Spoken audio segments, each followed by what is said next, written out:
Dans le cadre de la prévention routière, ça a été de passer un message bienveillant pour sensibiliser les gens durant les fêtes, les jeunes, les moins jeunes, les gens de ma génération, de toutes les générations.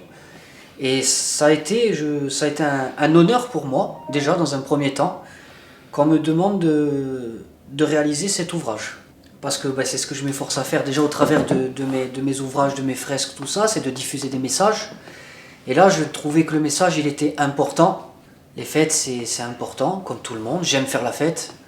J'ai été jeune, je ne suis pas non plus un vieillard, mais j'ai été jeune.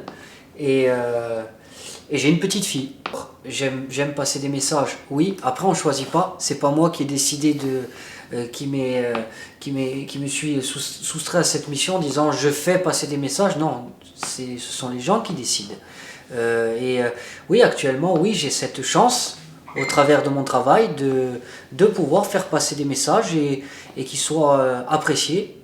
J'ai cette capacité, je pense, à capter l'empathie, je pense en avoir beaucoup, et plus l'artiste il va capter cette empathie, plus il va réussir à se confondre et à faire passer des messages. Mais ce qui compte, bien sûr il y a l'aspect technique, mais le plus important pour réussir à faire passer un message, je pense encore aujourd'hui, ça prouve justement que l'être humain a toujours un grand cœur et aussi un grand cerveau, c'est l'empathie. Ce qui m'a fait plaisir, c'est que justement, finalement, je m'aperçois que, justement, à force de travail, c'est des années de travail, mais finalement, les consignes, ça a été, bon, bien sûr, dans le cadre de la sensibilisation et de la sécurité routière, ça a été, Adrien, fais ce que tu sais faire.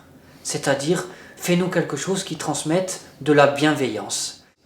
La bienveillance, c'est comment je pouvais retranscrire sur différents supports un message qui nous dit de faire attention sur les routes, mais avec de la bienveillance. Et bien, à mon sens, celle que l'on a tendance à écouter le plus, à tout âge, c'est nos grands-mères, c'est les minas.